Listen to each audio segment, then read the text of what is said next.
Hello viewers, welcome to Ooty cooking channel. இன்னைக்கு ரொம்பவே சூப்பரான டேஸ்ட்ல நல்லா யம்மியான சிக்கன் பர்கர் செய்ய போறோம். ரொம்பவே ஈஸியா குயிக்கா செய்யக்கூடிய ரெசிபி தான் இது. குழந்தைங்க கேட்கும்போது நம்ம வீட்லயே ரொம்பவே ஈஸியா செய்யக்கூடிய சிக்கன் சீஸ் பிரஸ்ட் பர்கர் எப்படி செய்யறதுன்னு பார்க்கலாம் வாங்க. சிக்கன் பர்கர் செய்யறதுக்கு முதல்ல சிக்கன் பேட்டி ரெடி பண்ணிடலாம். அதுக்கு 1/2 கிலோ போன்லெஸ் சிக்கன் எடுத்திருக்கேன். சிக்கனை இந்த மாதிரி நல்லா பொடியா வெட்டி வாங்கிட்டு வந்துக்கோங்க. சிக்கனை நல்லா கழுவிட்டு நல்லா ட்ரை பண்ணி எடுத்துக்கலாம். பேனில் 4 டேபிள் ஸ்பூன் அளவுக்கு எண்ணெய் சேர்த்துருக்கேன். எண்ணெய் சூடானதும் இதில் 2 பெரிய வெங்காயத்தை நல்லா பொடியாக கட் பண்ணி சேர்த்துக்கலாம். வெங்காயம் நல்லா பொன்னிறமாக ஆகிற வரைக்கும் வதக்கி எடுத்துருங்க. வெங்காயம் நல்லா வதங்கி வந்ததும் இதில் 1 டேபிள் ஸ்பூன் அளவுக்கு இஞ்சி பூண்டு பேஸ்ட் சேர்த்து நல்லா வதக்கி விட்டுடலாம். இப்போ இதில் மசாலா பொருட்கள் சேர்த்துக்கலாம். 1 டீஸ்பூன் அளவுக்கு மிளகாய் தூள் சேர்த்துருக்கேன். கூடவே 1 டீஸ்பூன் மல்லித்தூள், 1 டீஸ்பூன் கரம் மசாலா சேர்த்துக்கலாம். இந்த மசாலா எல்லாத்தையுமே எண்ணெயில் நல்லா வதக்கி விட்டுருங்க. மசாலா நல்லா வதங்கி வந்ததுக்கு அப்புறமா இதில் சிக்கன் சேர்த்துக்கலாம். கூடவே தேவையான அளவு உப்பு சேர்த்து சிக்கனை நல்லா வதக்கி விட்டுருங்க.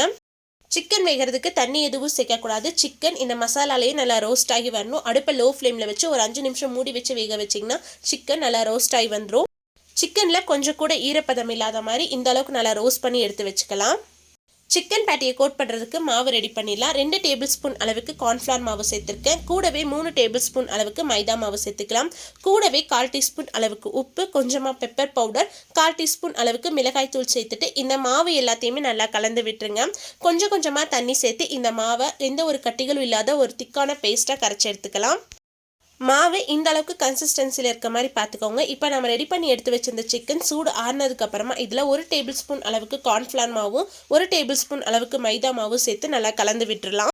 கையில் எண்ணெய் தொட்டுட்டு சிக்கனை ஒரு பெரிய சைஸ் பாலை உருட்டி எடுத்துட்டு உள்ளங்கையில் வச்சு நல்லா தட்டி எடுத்துக்கோங்க. பேட்டி ரொம்ப மெலிசாக இருக்கக்கூடாது, கொஞ்சம் குண்டாக இருக்கிற மாதிரி தட்டி எடுத்துக்கோங்க. நல்லா அழுத்தம் கொடுத்து தட்டி எடுத்தோம்னா தான் பேட்டி எண்ணெயில் பொரிச்சு எடுக்கும் போது உடஞ்சி போகாமல் இருக்கும். இந்த பேட்டியை கோட் பண்ணி எடுக்கிறதுக்கு 3 வீட் ரஸ்க் எடுத்திருக்கேன். இதை நல்லா பவுடர் பண்ணி எடுத்து வச்சுக்கலாம்.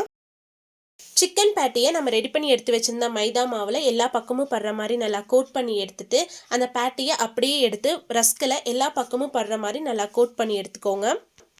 இதே மாதிரி எல்லா பேட்டியுமே நம்ம ரெடி பண்ணி எடுத்து வச்சிடலாம். எண்ணெய் நல்லா சூடானதுக்கு அப்புறமா இதில் ஒவ்வொரு பேட்டியாக சேர்த்து எண்ணெயில் நல்லா பொரிச்சு எடுத்துடலாம். ஒரு பக்கம் எண்ணெயில் நல்லா பொரிஞ்சு நல்லா பொன்னிறமாக ஆனதுக்கப்புறமா மெதுவாக திருப்பி போட்டு 2 பக்கமும் நல்லா கோல்டன் ப்ரௌன் கலர் ஆனதுக்கப்புறமா எண்ணெயிலேருந்து வெளியில் எடுத்து வச்சிடலாம்.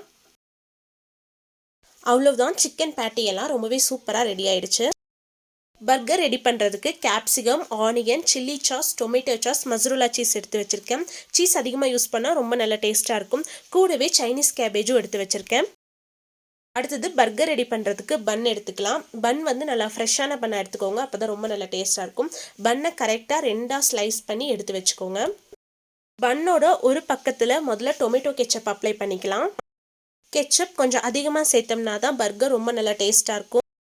கெச்சப்புக்கு மேலே சைனீஸ் கேபேஜ் வச்சுக்கலாம். அதுக்கு மேலே நம்ம ரெடி பண்ணி எடுத்து வச்சுருந்த சிக்கன் பேட்டி வச்சுக்கலாம். அதுக்கு மேலே மசருலா சீஸ் சேர்த்துக்கலாம். சீஸ்க்கு மேலே கேப்சிகம் சேர்த்துக்கலாம். கேப்சிகத்துக்கு மேலே ஒரு ஆனியன் ஸ்லைஸ் சேர்த்துக்கலாம். அதுக்கு மேலே இன்னொரு சிக்கன் பேட்டி சேர்த்துக்கலாம். பன்னோட இன்னொரு பக்கத்தில் சில்லி சாஸ் அப்ளை பண்ணிக்கலாம். பேட்டிக்கு மேலே கொஞ்சமாக டொமேட்டோ கெச்சப் சேர்த்துக்கோங்க. இந்த பன்னை எடுத்து நம்ம அப்படியே க்ளோஸ் பண்ணி வச்சிடலாம். இதே மாதிரி மீதி இருக்க எல்லா பர்கரையுமே நம்ம ரெடி பண்ணி எடுத்து வச்சிடலாம். இந்த பன்னுக்கு மேலே லைட்டாக பால் அப்ளை பண்ணிவிட்டு அதுக்கு மேலே வெள்ளை எல்லை லைட்டாக தூவி விட்டுருங்க.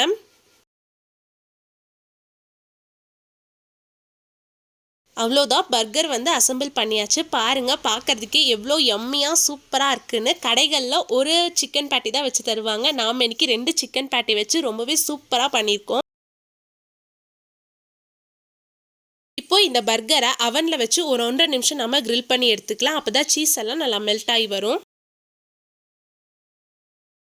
இப்போ ஓப்பன் பண்ணி பார்க்கலாம். சரியா 1.5 நிமிஷம் ஆச்சு. சீஸ் எல்லாம் நல்லா மெல்ட் ஆகி ரொம்பவே சூப்பராக ரெடி ஆகி வந்துருச்சு.